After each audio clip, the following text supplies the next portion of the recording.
Bahujan Samaj party की राष्ट्रीय अध्यक्ष परम आदरणीय बहन कुमारी मायावती जी के द्वारा मेरे जैसे एक साधारण कार्यकर्ता को बूथ से लेकर के जहां मैंने अपना सफर शुरू किया, आज प्रदेश अध्यक्ष के सर्वोच्च पद तक आदरणीय बहन जी के आशीर्वाद से मैं यहाँ तक पहुंचा हूं। सबसे पहले तो मैं परम आदरणीय बहन कुमारी मायावती जी का बार बार शुक्रगुजार हूं। और आज हिसार लोकसभा के उपलाना विधानसभा के इस हल्के के अंदर मैं प्रदेश का अध्यक्ष बनने के बाद दूसरी बार गांव प्रभुवाड़ा जो राजनीति का गढ़ कहा जाता है और जिस गढ़ को हमारी पार्टी के कार्यकर्ताओं के दम पर इस गांव के अंदर बहुजन समाज पार्टी के जो मिशन है, बहुजन समाज पार्टी का जो आंदोलन है और पार्टी को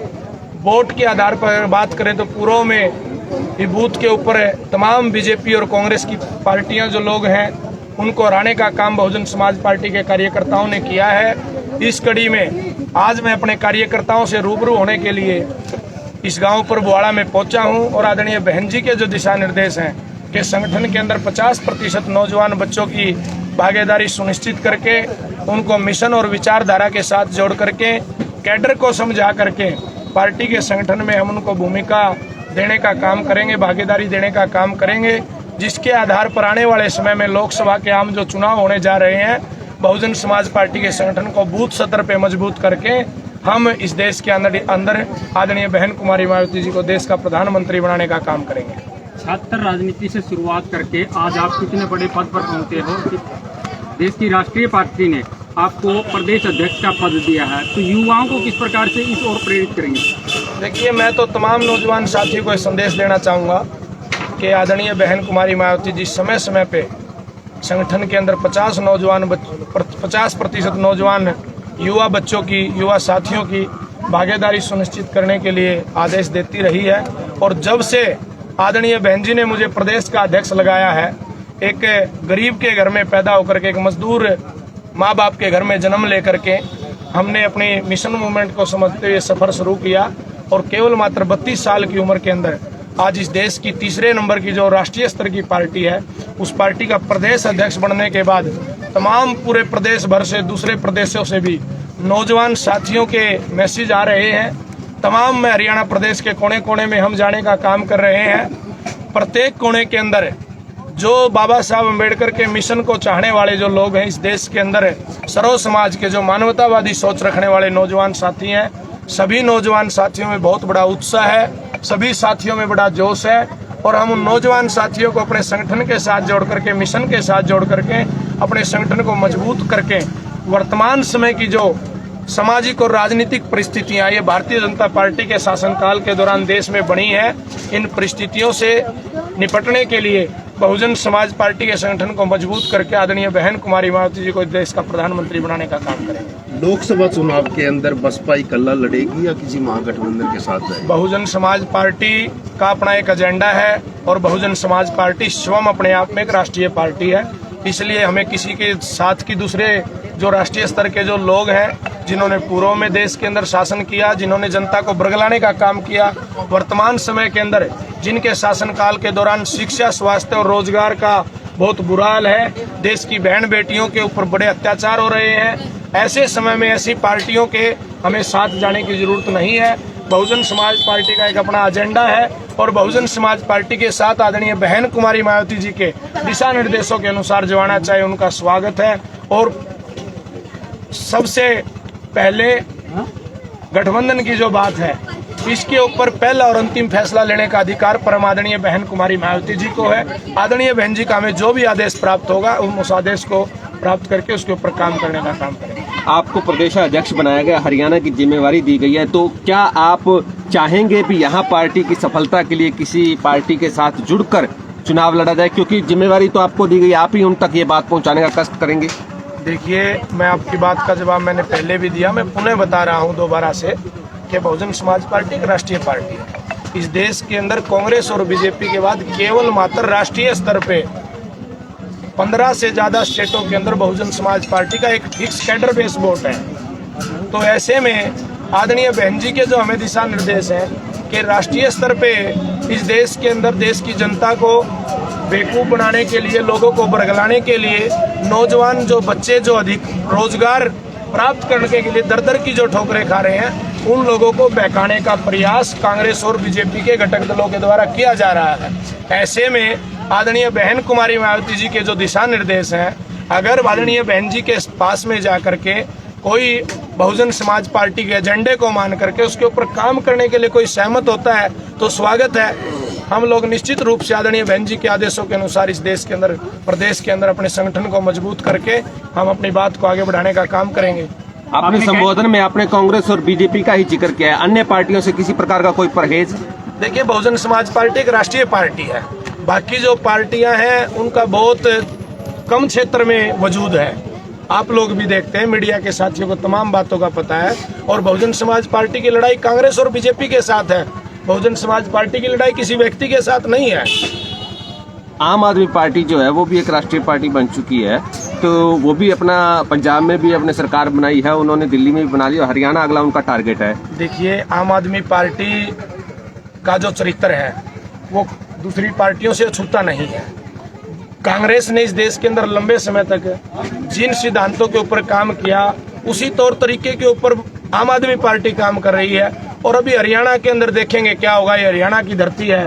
इस हरियाणा की धरती से बड़े बड़े परिवर्तन होने के काम हुए हैं, तो हो सकता है इस कड़ी में एक बड़ा परिवर्तन बहन कुमारी मायावती जी को प्रधानमंत्री बनाने के लिए एक संदेश सबसे पहले इस हरियाणा की धरती से निकल करके आए। आपने कैडर वोट की बात की है। एक समय होता था जब बसपा का कैडर वोट जो था वो 17% से भी ज्यादा था, लेकिन अभी की अगर बात करें तो 2 से 3%। देखिए, पहले तो आपके आंकड़े सही नहीं है, मैं बताना चाहता हूँ। आज भी अगर देश के अंदर, प्रदेश के अंदर बात करें तो बहुत सारी विधानसभा सीटें ऐसी हैं जहाँ पे बहुजन समाज पार्टी दूसरे और तीसरे नंबर पे रही है। दूसरे नंबर की बहुत सारी सीटें हैं जो बहुत कम मार्जिन से हम लोग जीतने से रहे हैं, हमारा हाथी विधानसभा में जाने से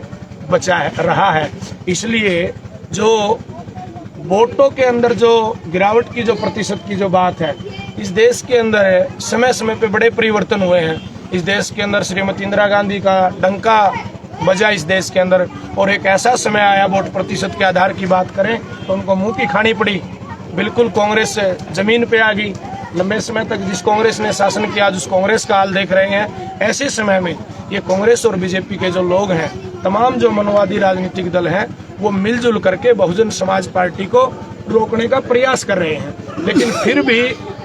बहुजन समाज पार्टी का जो निष्ठावान कार्यकर्ता है, जो अपनी नेता आदरणीय बहन कुमारी मायावती जी के दिशा निर्देशों के ऊपर 24 घंटे उनके आदेशों के ऊपर काम करने के लिए तैयार रहता है, हम अपने कैडर को साथ में नौजवान बच्चों को जोड़ने में लगे हुए हैं। और जो तमाम जो पूर्व में कमी आ रही हैं, उन कमियों के ऊपर विचार विमर्श करके हम पुनः दोबारा से बहुजन समाज पार्टी एक बहुत बड़ी शक्ति बन करके प्रदेश और देश के अंदर उभरने का काम मणिपुर हिंसा जो ज्वलंत मुद्दा बन चुका है, जिसकी गूंज जो है पूरे विश्व में इस वक्त गूंज रही है, और वहां पर एक देश के प्रधानमंत्री के द्वारा इतने समय बाद चुप्पी तोड़ना, क्या लगता है आपको? देखिए, ये कांग्रेस और बीजेपी का कल्चर है। राजस्थान के अंदर कांग्रेस की सरकार है। राजस्थान के अंदर कांग्रेस के शासनकाल के दौरान गरीब लोगों की बहन बेटियों पे सरेआम अत्याचार हो रहे हैं। सरकार के चहेते जो नजदीकी लोग हैं, वो लोग भी उन केसों के अंदर इन्वॉल्व हैं जिनके ऊपर कोई कार्रवाई नहीं होती। रही बात मणिपुर की घटना की, ये घटना जो ही मीडिया के माध्यम से राष्ट्रीय पटल पे आती है, कल सुबह ही आदरणीय बहन कुमारी मायावती जी ने अपने ट्वीट के माध्यम से देश के प्रधानमंत्री को जगाने का कार्य किया। तो आज देश का प्रधानमंत्री की स्टेटमेंट आई है कि जो दोषी लोग हैं उनके ऊपर सख्त से सख्त कार्रवाई की जाएगी। ये बीजेपी का चरित्र है। इस देश की महिलाओं का सही मायने में अगर किसी शासन और पार्टी के दौरान सम्मान सुरक्षित है तो उस पार्टी का नाम बहुजन समाज पार्टी है, जिस पार्टी की राष्ट्रीय अध्यक्ष स्वयं एक महिला है, जो अपने एक एक कार्यकर्ता को इस बात के लिए निर्देशित करती है कि इस देश के अंदर हमें किसी भी जाति धर्म मजहब के आधार पर किसी के साथ गलत करने का अधिकार नहीं है। यही बात भारत का संविधान कहता है, और भारत का संविधान बहुजन समाज पार्टी का घोषणा पत्र है। भारत के संविधान के अंदर परम पूज्य बाबा साहब डॉक्टर भीमराव अंबेडकर जी ने महिलाओं को समानता का अधिकार दिया है, और उसी बात के ऊपर काम करते हुए बहुजन समाज पार्टी और बहुजन समाज पार्टी के नेता परमादरणीय बहन कुमारी मायावती जी आगे बढ़ रही है। बहुजन समाज पार्टी पर दलित पार्टी का एक टैग लग चुका है, लेकिन क्या कारण है कि अभी तक दलित वोटर को एकजुट नहीं कर पाई है, क्योंकि कई धड़ों में बटा हुआ दिखाई देता रहता है। देखिए, इस देश के अंदर तमाम जो विरोधी दलों के लोग हैं वो ऐसी खामखा और बिना काम की बातें प्रचारित करने का काम करते हैं। बहुजन समाज पार्टी के अंदर राष्ट्रीय स्तर पे अगर आप देखोगे तो बहुजन समाज की अलग अलग जातियों का बहुत बड़ा प्रतिनिधित्व बहुजन समाज पार्टी में है। बहुजन समाज पार्टी के लोग राज्यसभा में रहे, बहुजन समाज पार्टी के आज 10 से ज्यादा लोकसभा के सांसद हैं। तमाम अलग अलग जाति, धर्म और समुदाय के लोग बहुजन समाज पार्टी के जो सच्चे निष्ठावान कार्यकर्ता हैं, आज पार्लियामेंट के अंदर अपने देश के अंदर जो जरूरतमंद लोग हैं उन लोगों की आवाज उठाने का काम करते हैं। इसलिए बहुजन समाज पार्टी सर्व समाज के लोगों की पार्टी है। ये अलग बात है कि बहुजन समाज पार्टी के अंदर जिन लोगों को व्यवस्था के आधार पर जिनका शोषण किया गया है उनके उत्थान के लिए भारतीय संविधान को अपना घोषणा पत्र मान करके संविधान के माध्यम से प्राथमिकता के आधार पर उन वंचित लोगों के लिए काम करने का काम बहुजन समाज पार्टी करती है। आप युवाओं को पार्टी में जोड़ने की बात कर रहे हैं, लेकिन युवाओं की अगर बात करें तो युवा तो इस समय की अगर बात करें तो भीम आर्मी की तरफ ज्यादा करते। देखिए, मैं तो तमाम